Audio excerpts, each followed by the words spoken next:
नमस्कार। स्वागत है आपका द न्यूज़ लॉन्चर पर। मैं हूं अशोक वानखड़े। लेकर आया हूं आपका अपना कार्यक्रम the direct hit. Rahul Gandhi सांस खुद भी नहीं ले रहे हैं और विरोधियों को भी नहीं सांस लेने दे रहे हैं। अभी पूरी बीजेपी राहुल गांधी की छात्रा के गूंज कार्यक्रम पुणे की सक्सेस देखकर सकते में है। और जब कोई सकते में आ जाता है, परेशान हो जाता है, फिर अनर्गल बातें करने लगता है। अरे ये तो पैसे देके बुलाए थे। अरे ये तो कांग्रेस के इंस्टीट्यूट से आए थे। अरे राहुल गांधी को महिलाओं से क्या लेना देना? राहुल गांधी को मनुस्मृति से क्या लेना देना? वो तो पारसी है, हिंदुओं पे क्यों बोलता है? अरे राहुल गांधी पहले वंदे मातरम तो बोल के दिखाए। अरे राहुल गांधी महिला बिल तो पास करे। ये अनर्गल बकवास क्यों? किस लिए? महाराष्ट्र के मुख्यमंत्री माने ऐसी बात करते देवेंद्र फडणवीस जैसा उनका मानसिक संतुलन खो गया। राहुल गांधी ने जब उनको पत्र लिखा कि भाई तुम्हारे यहाँ बच्चियां अनशन पे बैठी है, आदिवासी बच्चियां, क्या क्या घिनौनी चीजें उनके साथ होती है, उन्होंने मुझे बताया। तो मुख्यमंत्री साहब को साफ सूंघ गया।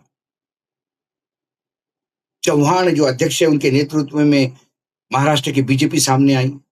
बोले पहले कांग्रेसियों के स्कूलों में देखो क्या क्या होता है। अपने सवालों को जवाब देने के पहले दूसरे की तरफ उंगली दिखाना अब ये शुरू किया है, क्योंकि इनके पास जवाब नहीं। इनके कुकर्मों का पाढ़ा बच्चों के द्वारा सामने आ रहा है, क्योंकि राहुल गांधी डायलॉग करते हैं, नरेंद्र मोदी मोनोलॉग करते हैं। मोनोलॉग और डायलॉग ये देवेंद्र फडणवीस को समझने की जरूरत है। बेचारी की जिंदगी मोनोलॉग में गई, डायलॉग के बारे में क्या जाने। और मैं इसलिए कह रहा हूं कि फिर से हिट किया है राहुल गांधी ने, सांस लेने नहीं दे रहे हैं, क्योंकि राहुल गांधी अब फिर महाराष्ट्र में भागवत के घर में दहाड़ेंगे। कांग्रेस के नेता का ऐलान से बीजेपी में मचा हड़कंप, पुणे का रिकॉर्ड टूटेगा। आरएसएस के सामने जेन जेड का यानी जेन जी का सैलाब आएगा, क्योंकि राहुल गांधी नागपुर आ रहे हैं। छात्रों की गूंज। अब ये यशोमती ठाकुर है, वो महिला धाकड़ नेता है जो अपने एग्रेशन के लिए जानी जाती है। स्ट्रीट फाइटर है कांग्रेस की यशोमती ठाकुर। कई आए कई गए, जितने नामर्द थे वो पार्टी छोड़ छोड़ के भागे। लेकिन विदर्भ के पुरुषों में एक कोई मर्द है तो मैं यशोमती ठाकुर को मानता हूं।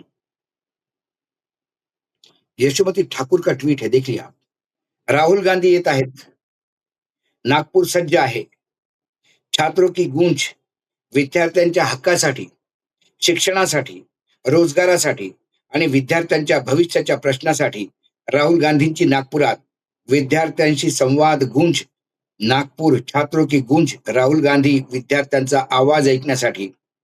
और नीचे पोस्टर दिया है, पुणे के बाद अब नागपुर की बारी, छात्रों की गूंज, विद्यार्थियों की आवाज अब होंगी बुलंद, राहुल गांधी आ रहे हैं नागपुर, आगामी जल्द घोषित तारीख, आगामी जल्द घोषित समय, आगामी जल्द घोषित स्थान नागपुर। आओ छात्रों की ताकत बनकर इस बदलाव की गूंज को और बुलंद करें। ये पोस्टर है, और जो मराठी में उन्होंने कहा उसका मैं हिंदी में बताता हूं। राहुल गांधी येत आहे, इसका मतलब राहुल गांधी आ रहे हैं। नागपुर सज्ज है, यानी नागपुर पूरी ताकत के साथ तैयार है उनका स्वागत करने। छात्रों की गूंज किस लिए?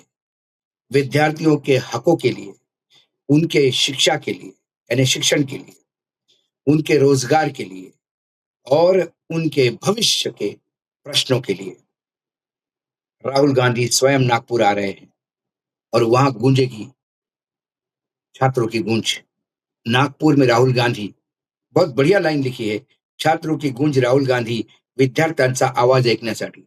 छात्रों की गूंज कार्यक्रम में राहुल गांधी विद्यार्थियों को सुनने आ रहे हैं, ना कि ज्ञान देने। मन की बात वो विद्यार्थियों की बात सुनने आ रहे हैं, इसलिए कार्यक्रम का नाम है छात्रों की गूंज।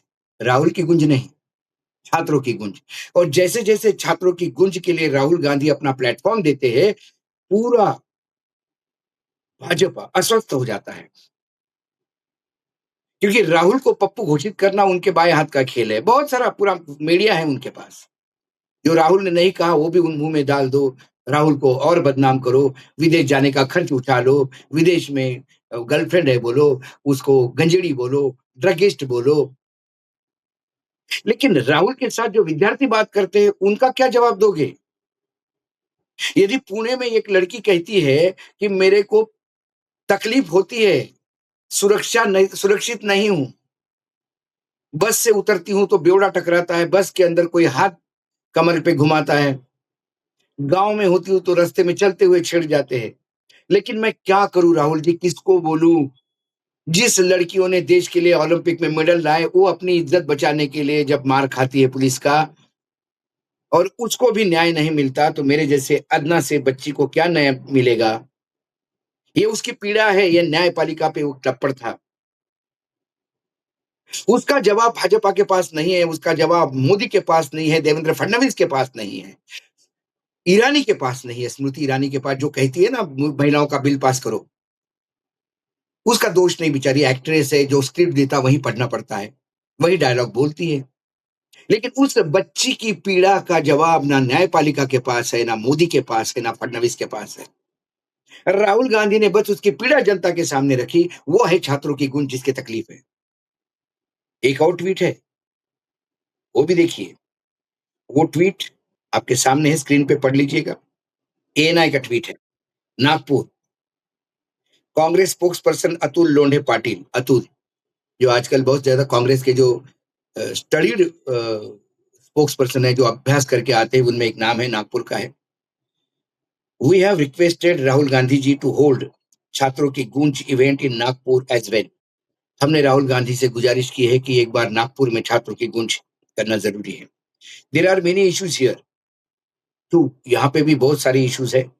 Since Nagpur is cosmopolitan city where students from across the country came to study, Nagpur एक कॉस्मोपॉलिटन शहर है जहां पूरे देश से विद्यार्थी यहाँ पढ़ने आते हैं। Local student, the general public and the Congress workers desired for this event to take place here. General public, बहुत सारे विद्यार्थी और कांग्रेस के वर्कर तो है ही कार्यकर्ता, हम सबकी इच्छा है कि एक ऐसा इवेंट अब नागपुर में हो। We would be very happy if it happens and we have made this request to Rahul ji. हमें बहुत खुशी होगी कि ये व्यवस्था होगी और राहुल जी को हमने रिक्वेस्ट की है ये करने के लिए। या अतुल लोंढे का वीडियो भी देख लीजिए आप। किया है राहुल जी से कि वो नागपुर में भी छात्रों की गूंज का एक कार्यक्रम ले। यहाँ भी बहुत समस्या है और चूंकि नागपुर में सारे देश से बच्चे पढ़ने आते हैं, कॉस्मोपॉलिटन सिटी है, तो उस बहाने यहाँ नागपुर की छात्रों की, जनता की भी इच्छा है और सारे कांग्रेस के कार्यकर्ताओं की भी इच्छा है कि छात्रों की गूंज ये कार्यक्रम नागपुर में भी हो। और अगर वो होता है तो हमें बहुत खुशी है। वैसा निवेदन हमने राहुल जी से किया है।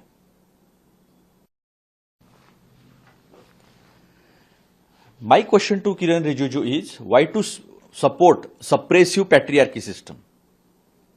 आप हर बात में हिंदू मुसलमान करना चाहते हो, वहां एक मुस्लिम लड़की भी थी। ये जो स्मैश पैट्रियार्की है और महिलाओं को, छात्रों को उनकी जगह मिले सामाजिक दृष्टि से, शिक्षा की दृष्टि से, आर्थिक दृष्टि से, नौकरी करना हो, व्यवसाय की दृष्टि से, उसके लिए प्रोग्राम था। फिर इसमें भी हिंदू मुस्लिम, फिर कहोगे फिर बच्चे पहुंच गए। समझा करो किरण जी, क्या है, पानी में नीचे पैर रखना, गलत डाइव करना फेफड़ों के लिए अच्छा नहीं है। बरगड़ियां भी फूट सकती है, टूट सकती है। तो राहुल गांधी जी की बराबरी करने से पहले सीख लो डाइव कैसे मारना, स्विम कैसे करना, पैर जमीन पर नहीं होनी चाहिए, सर आपका ऊपर था। तो इसी तरह से हर जब रिटालिएट करते हो राहुल जी को, तो पहले पढ़ भी लिया करो, समझ भी लिया करो सच क्या है। अब सवाल ये है, राहुल गांधी छात्रों की गूंज नागपुर में करेंगे जरूर,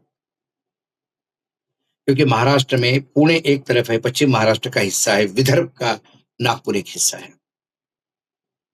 एक तो मेरी अपेक्षा है उनको महाराष्ट्र के मराठवाड़ा में भी करना होगा। जो संभाजीनगर, छत्रपति संभाजीनगर, जिसका पुराना नाम औरंगाबाद था। वह इसलिए क्योंकि छात्र वहां पे भी है। जहां पीड़ित है वहां राहुल जाते हैं, और मुझे लगता है विदर्भ और मराठवाड़ा से ज्यादा पीड़ित नहीं होंगे। बाकी छात्रों की अपनी परेशानियां थी, यहाँ तो विद्यार्थियों के अपने घर की परेशानी है, क्योंकि घर में, विदर्भ में हर रोज 6 किसान अपनी जान देते हैं। नागपुर, महाराष्ट्र की दूसरी राजधानी, जहां एक विधानसभा का मंचन नौटंकी होती है, वहां विधानसभा का एक सत्र लगता है 6-7 दिनों के लिए, सिर्फ ईगो सेटिस्फाई करने के लिए, लेकिन विदर्भ के लिए कुछ नहीं बनता।